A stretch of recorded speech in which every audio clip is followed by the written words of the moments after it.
안녕하십니까. 이것이 신앙고백이다 시리즈 7권 중 두 번째 책 돌터레이터 법규 5장 10항 두 번째 시간입니다. 5장의 제목이 성도의 견인, 그리고 10항의 제목이 확신의 근거인데, 오늘은 그 두 번째 시간입니다. 자, 그러면 본문을 읽어보고 그 내용을 우리가 살펴보도록 하겠습니다. 예, 본문의 내용이죠. 여러분 갖고 있으시는 그 책 페이지가 몇 페이지인 것을 여러분 확인하셔야 됩니다. 밑에 보시면 844페이지다 이렇게 되어 있죠. 자, 그러니까 844페이지를 펴셔서 제가 여기에 노트를 하면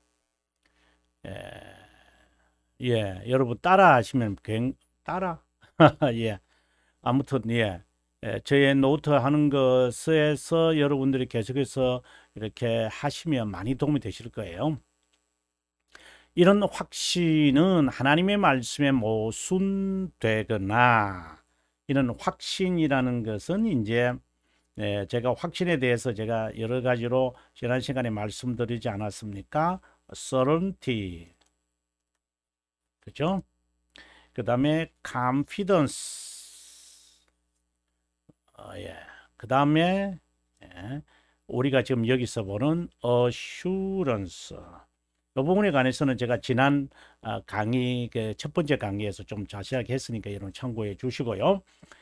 이러한 확신의 그라운드는 특이한, 지난 시간에 제가 particular라고 아마 잘못 말씀드린 것 같은데 peculiar다. 우리가 그 peculiar 지금 여기에 이제 나오죠. peculiar, particular, 그 다음에 special, 이런 말들이 있잖아요. 이거 다 특별하다는 말로 우리가 그렇게 쉽게 쓰는데, 여기 peculiar은 특이하다는 거예요. 좀 괴상한, 유별난, 뭐 이렇게 해석해도 되고요. particular는 그 독특한 성격을 갖고 있는 것을 의미하잖아요. particular character다. 그분은 정말 그 독특한 성격을 갖고 있다는 의미에서 특별한. 여기서 말하는 것은 보다 나은, 그래서 special value 이렇게 말하잖아요. SV, super, valuable, custom 이렇게도 말하는 경우가 있는데, 이제 그런 거죠. 그런데 특이한 계시가 일어나지 않는다라는 말은, 우리가 성경에서 성경을 갖다가 special revelation이라 그러잖아요. 더 나은, 독특한 것을 말하는 게 아니라 더 나은 이런 거죠. 그래, 일반 계시 general revelation보다 special, better than that. 그건 성경밖에 없다. 이제 이렇게 말하는데, 근데 성경 외에 특이한 계시로 확신을 얻는 게 아니다. 이제 이런 이야기를 하는 거죠. 그러면 첫 번째로 어디서 나오느냐? 우리를 위로하기 위해 자신의 말씀에, 그리고 약속 있는 신앙이다. 이거는 언약을 말하래요.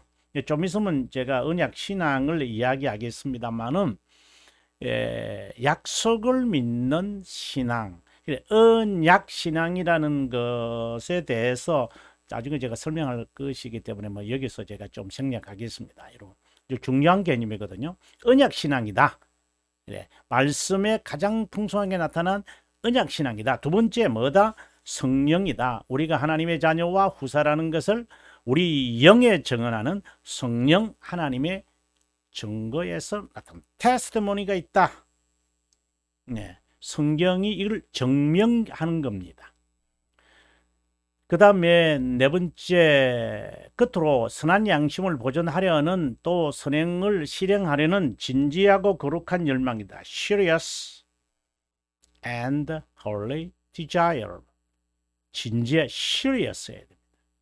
그래서 만약에 이러한 그 확신을 갖고지 않은 사람은 격렬한 violent가 나옵니다. 그 격렬한 노력이, effort가 막 이렇게 쏟아져 나오게 돼 있습니다, 여러분. 세상적으로 볼 때는 참 재미없죠. 저게 무슨 재미로 살아가느냐 싶겠죠. 아니면 뭐 새벽에 일어나가지고 교회 가고 직장 가야 되는데 뭐 저녁에 뭐 이렇게 시간도 보내는 것도 없고 뭐 이런 것도 없이 뭐 집에 와서 뭐 일을 좀 보다가 성경 공부하다가 또 교제와 가족과 함께 지내다가 무슨 뭐 공처가냐 뭐 공처가 뭐 경처가 뭐 이 별반 이야기를 다 들어가면서 교회 집에로 일찍 돌아와서 아니 그렇게 살아도 살아갈 수 있나? 삼교대 하면서 살아가야 되지 않나? 뭐 이런 걱정들이 너무나도 많습니다. 실제로 그렇습니다. 또 그렇게 또 살아가야 또 하기도 합니다. 여러분. 그걸 다 그만두고 하나님이 알아서 하실 거니까 나 집에 와서 가족하고 지낸다. 그것도 좀 조심해야 될 부분이죠. 그러면 그렇게 해야 되느냐 안 해야 되느냐라고 하는 그 불안한 부분들을 우리가 진지하게 이제 고민하면서 기도하면서 권면을 받으면서 가르침을 이제 받으면서 또 공부하면서 이런 이제 답을 찾아가는 것이죠. 그런 것들이 이제 serious and holy desire가 되는 거예요. 그 다음에 이제 만일 5번입니다. 하나님이 선택된 자가 최종적인 승리를 얻을 이런 돈독한 위로, 무료한 담보물, 영원한 영광을 성실하게 바라는 것에서 박탈당한다면 모든 자 중에 가장 비참한 자가 될 것이다. 지난 시간에 제가 이 부분에 관해서 여러분에게 좀 설명했다고 보고요. 자, 그러면 오늘은 우리가 동그라미 2번에 관한 건데요. 847페이지로 아마 가야 될 것 같아요. 그죠? 847페이지로 가니까 여러분 교과서 저도 이제 옮겨갈 테니까 여러분 같이 옮겨가 주시. 8페이지, 예, 8페이지, 9페이지겠네요. 849페이지에 놓을 것 같습니다. 자, 맞습니다. 849페이지입니다.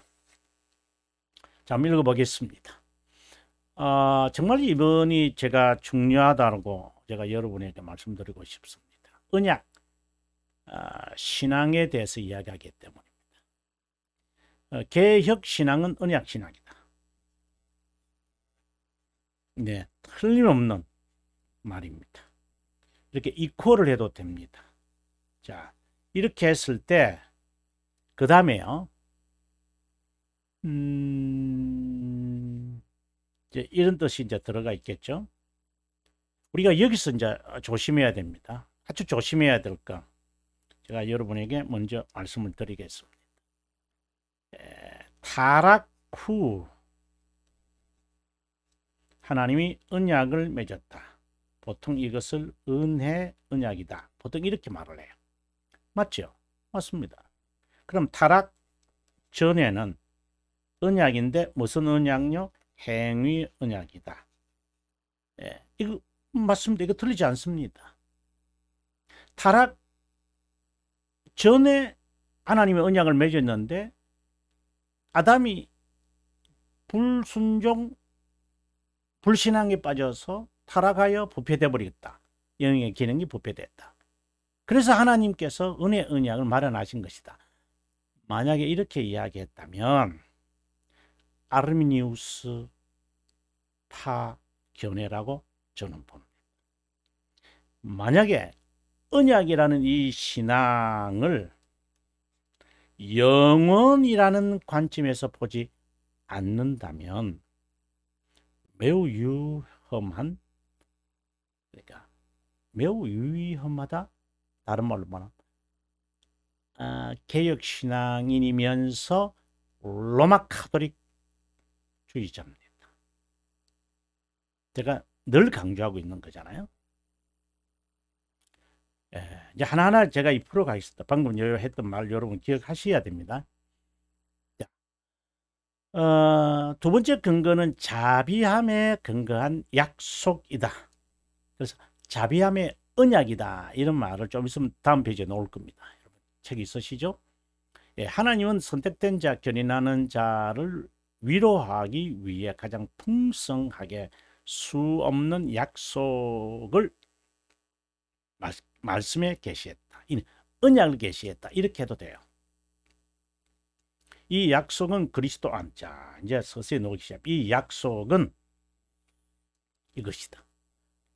우리가 예정을 이야기할 때에 영원에서 그리스도 안에서 그리스도로 말미암아, 아니 그리스도는 나중에 성육신이 되어져서 그리스도. 근데 어떻게 영원에서 되어져? 이건 이제 시간을 말하는 게 아니라 오래전 옛날 once upon a time 그걸 영원이라고 생각하면 안 됩니다. 여러분 오래전에 그래서 창세전이라는 말이 맞지만 사실 창세전이라는 건 시간의 어떠한 우리가 그 개념에서 오래전 내가 태어나기 전 말은 많은데요. 여러분 정확하지는 않아요. 실제로. 뭐 성경에 되어 있으니까 맞죠. 그러나 그 말의 의미는 영원이라 eternal이라는 말이지. 네. once upon a time 옛날 옛적에 예. 내 부모가 나를 낳기도 전에 내 몇 대 조상이 아담이 죄를 짓기도 전에 뭐 이렇게 이제 말을 되면 조금 맞는 것 같은데 근데 시간의 그 흐름에 거슬러 가는 이런 개념은 아니에요. 자, 아무튼 영원에서 여기서 영원에서 이터널입니다. 하나님 아들과 합의한 약속에는 신격을 의미하는 거죠. 그래서 카운셀이 있었습니다. N입니다. 카운셀. 최초의 범죄로 인하여 이것이 이제 드러난 것입니다. 그래서 영원한 하나님의 작정은 어떻게 드러나뇨? 이렇게 말할 때 창조와 섭리로 드러난다. 이렇게 말하죠. 창조는 사실상 천사와 마귀에 관한 이야기에 좀 집중하고요. 섭리를 말할 때는 인간과 물론 창조할 때 인간의 창조도 언급을 해요. 진짜. 그러나 좀 주된 내용을 보시면 영혼에서의 타락에 일어나는 천사의 타락의 이야기에 조금 더 이제 집중되어 있어요. 섭리가 이제 타락의 부분이 상당 인간의 타락에 있습니다. 이것은 영원한 하나님이 시간에서 자신을 드러낸 것이다. 그것은 하나님의 아들의 구속 사역에 관한 것이다. 자비함과 정의는 여러분 나중 꼭 이것을 참고하셔야 됩니다. 이것은 꼭 여러분들께서 별지카 16강 강의와 그 다음에 별지카 20강 강의를 여러분 꼭 참고하셔야 됩니다. 이게 지금 이것에 대한 명시에 관한 설명은 여기에 잘 드러나 있습니다. 자비함은 선택된 자, 정의는 유기된 자. 그렇지만 타락한 인류는 정의의 심판의 대상이기에 구원을 위해서 반드시 그 상응한 그 다음에 또 중요한 이야기가 이제 등장을 합니다. 자, 제가 노트를 드리게 잘 보십시오. 정의는 처벌을, 진노는 저주를 잃게 됩니다. 하나님의 정의는 처벌을 요구합니다. 일적이고 영원한 처벌을. 하나님의 진노는 저주를 만족시켜야 돼요. 근데 처벌을 만족, 진노의 저주를 만족 같은 겁니다. 가장 비통한 순환과 죽음이 있다. 육적으로 인간과 시간에서 정적으로 무죄와 영원해야 한다. 그리스도 안에서 선택된 자에게 구원의 길을 자비함을 베풀기 위해 이건 이렇게 되는 거죠. 하나님의 아들은 스스로에게 정의로운 바로 이걸 말하죠. 정의로운 심판의 대상이 되어야 하고 이것을 정의로운 대상이 되어 가지고 처벌을 받는 것을 공의로운 심판이라고 여긴다라고 하는 말. 정말 중요한 것을 제가 여러분에게 말씀드렸습니다. 이것을 은혜, 언약이라고 말한다. 공의로운 심판을 정의로운 심판의 대상이 된다며요. 우리가 받아야 할 하나님의 진노의 처벌을 받기 위해서 그리스도가 성육신 하셨다며요. 그래서 언약의 주체가 된다며요. 구약 성경에는 옛 언약이고 신약 성경에는 새 언약이라고 한다며요. 근데 이거는 뭐예요? 공의로운 심판은 뭐예요? 이 과정이 공의로운 심판인 거예요. 그래서 본인의 그 의시잖아요. 예수 그리스도 하나님의 아들이 자신이 의예요. The righteous예요.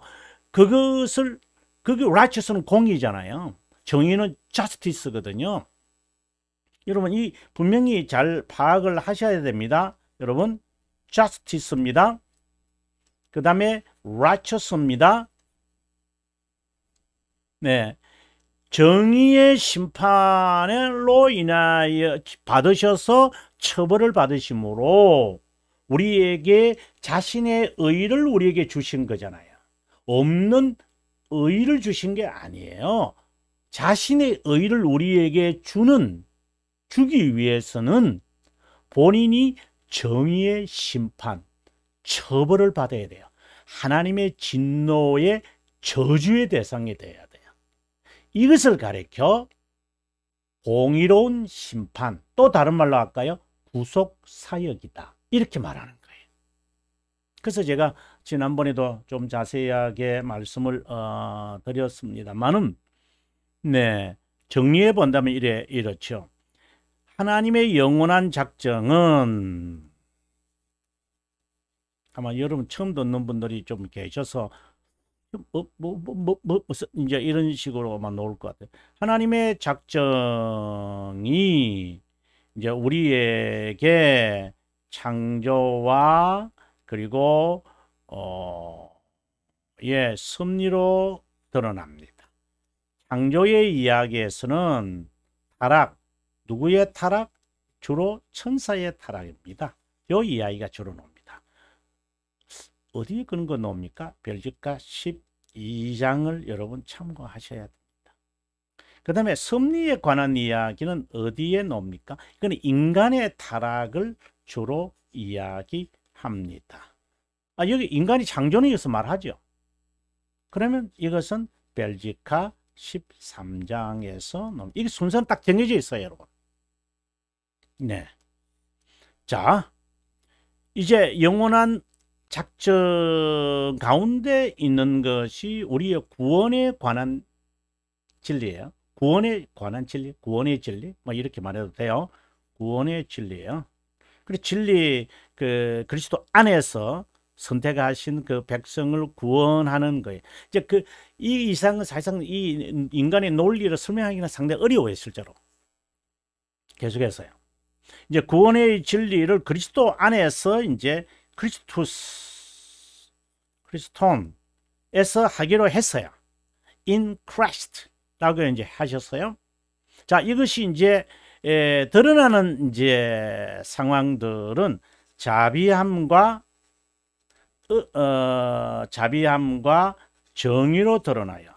이 자비함은 누구에게요? 구원의 진리가 선택된 자에게, 이것은요, 유기된 자에게 드러나게 되어 있어요. 이게 나타나겠죠. 이게 둘 다 영광이에요. 하나님의 영광이에요. 그래, 하나님의 영광은 자비함, 정의로 드러나요. 그런데 이제 아담에 의해서 이제 하나님은 언약을 맺으시죠.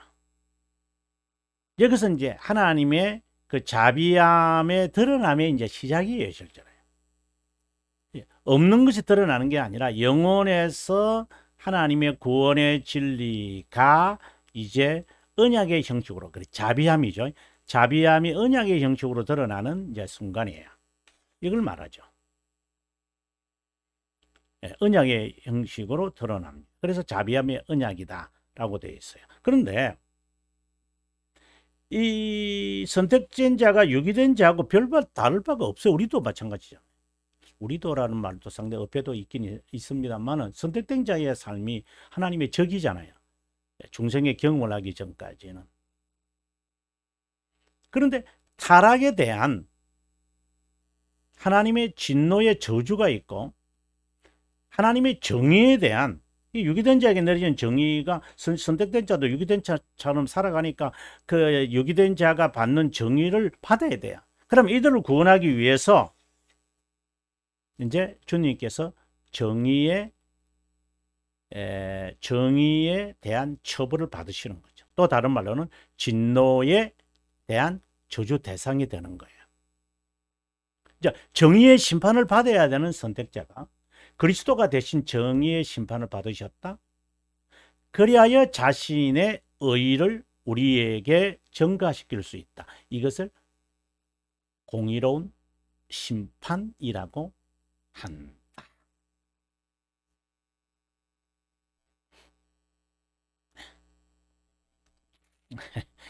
다시 돌아오겠습니다.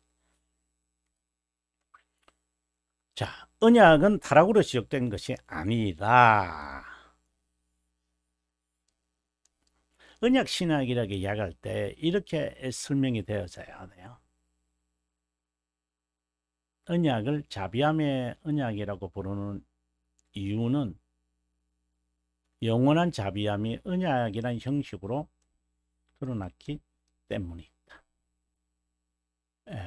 신앙고백서 7장 1항 우리 한번 보도록 하겠습니다.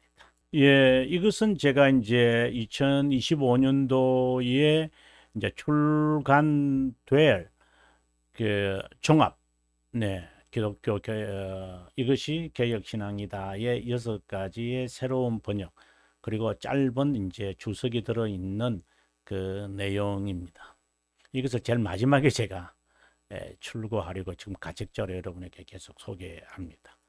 그것에 대한 그 표지, 뭐 그 전에라도 여러분들이 궁금하시면은 아마 연락을 하시면 아마 이것을 받을 겁니다.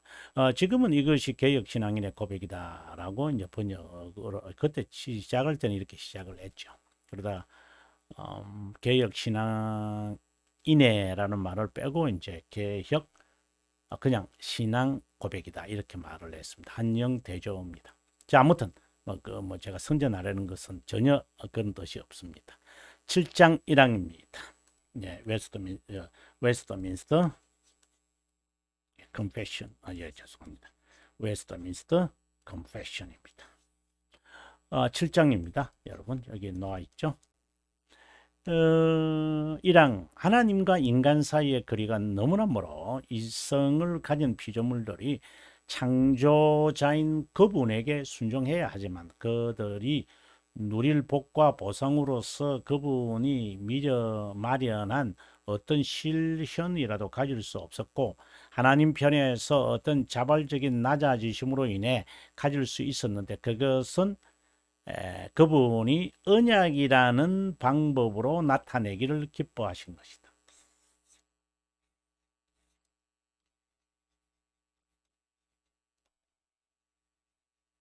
영원성. 네. 이것을 여러분 아신다면, 그래서 제가 여기에 좀 이제 각주를 제가 이렇게 좀 붙이고 있습니다. 언약의 방법으로 나타나신 것은 하나님의 기쁨이었다. 예, 이렇게 되어 있습니다. 이것은 나중에 여러분들께서 네, 이 주석이 또 있고요. 이것을 다 설명할 수 이래 되면 오늘 마무리 못하고 세 번째 시간에 강의로 가야 되는 것처럼 보입니다. 그러면 다시 우리가 본문으로 돌아오도록 하겠습니다. 자, 본문으로 돌아왔는데요. 우리가 방금 이걸 보셨죠? 언약은 타락 전의 상태에서 행위 언약으로, 타락 후의 상태에서 은혜 언약으로 나눈다. 다시금 은혜 언약은 옛 새 언약으로 나눈다. 이런 것은 뭐 우리가 일반적으로 잘 알고 있는 내용이고요. 언약의 주체는 그리스도고 그분 안에서 선택되고 그분을 향한다. 언약은 구원의 확신의 근거다. 그래서 지금 이 결론을 내리고 싶은 거예요, 여러분. 언약은 구원의 확신의 근거다. 하나님의 자비함에 의존한다. 이제 이런 표현들을 여러분들에게 꼭 제가 보여드리고 싶어요. 여러분, 기독교 강요를 중심으로 제가 해석한다고 그랬잖아요. 예, 기독교 강요 3권 18장 7항입니다. 자, 이거 잘 보셔야 됩니다. 이게 상당히 그 앞에 있는 그 내용과 이제 관련이 있긴 있는데요. 이 부분을 여러분 좀 이제 읽고 난 다음에 구원의 확신에 대한 이야기를 하다가 이렇게 나오는데 그분의 자비함에 대한 무상적 언약이 이전에 선행되지 않는다면 참 매우 중요한 이런 문구들을 보통 분들이 그냥 모르고 그냥 넘어갈 거예요. 이게 영원성과 관련되어 있는 거거든요. 다른 약속들처럼 이 약속도 우리에게 열매로 맺히지 못할 것을 항상 기억해야 됩니다. 우리의 구원의 모든 확신은 언약에 근거합니다. 약속의 진실함을 의미합니다. 예, 그 다음에 또 우리가 612페이지인데요. 한번 보도록 하겠습니다. 자, 자비하심 언약이라고 되어 있죠. 자, 봅니다. 6항입니다. 3장 14, 3권 14장. 다 이게 징의에 관한 이야기죠. 우리는 가장 강력하게 주장될 때까진 하나님께 속한 것을 그분의 것이라고 인정하기를 거절하는 악의가 가득 찬 자입니다. 참 맞습니다. 그래서 성경은 분명하게 이렇게 말합니다. 인류의 우주적 파멸을 상술한 후에 회복의 방법을 명확하게 추가합니다. 여호와께서 이를 감찰하셨으므로 기뻐 아니하시고 사람이 없음을 보시며 중재자가 없음을 이상히 여기셨고 자기 팔로 스스로 구원을 베푸시며 자기 의를 스스로 의지하사라고 합니다. 이 말씀은 하나님을 도와 자신의 구원을 회복시킬 수 있는 자가 세상에 한 명도 없음을 의미합니다. 죄인들과 화해시키는 분은 그분 자신입니다. 그래서 하나님은 내가 내게 장가들어 영원히 살되 의와 공병과 은총과 긍휼히 여김을 내게 여김으로 내게 장가들어 라는 말씀을 이해할 수 있습니다. 여기서 포에두스라는 단어를 볼 수 있는데 이것은 하나님의 자비에 의존하는 것으로 하나님과 우리가 처음으로 연합하는 것을 의미합니다. 여기에 하나님의 의의 자리라, 인간의 의의 자리는 찾아볼 수 없습니다. 칭의는 인간의 사랑을 말하는 게 아니고요. 하나님의 사랑을 말합니다. 이게 자비함이라는 거죠. 그 다음에 우리가 다시 본문으로 돌아오도록 하겠습니다. 왜 언약이 구원의 확신의 근거다라는 말 이해하셨습니까? 영원입니다, 여러분. 영원성을 갖고 있기에 우리는 확신을 갖습니다. 이것은 그분의 약속이 진실하다는 것을 말합니다. 자비함과 언약은 약속의 근거다. 이것은 무상의 약속이라 불리고 믿음의 근거다. 그래서 믿음은 언제나 죄들의 용서에 관한 것이다. 언제나 하나님의 자비함을 묵상한다. 약속은 대표적으로 죄들의 용서에 관한 것으로 회개, 견인, 부활과 그분과의 교제를 포함한다. 너무 중요한 단어들이 많이 나와서 여러분 또 3번의 말씀이 성령의 증거잖아요. 이것은 다음 시간에 하겠습니다. 여러분 오늘 공부한 구원의 확신의 근거가 자비함이다. 공의로운 심판이다.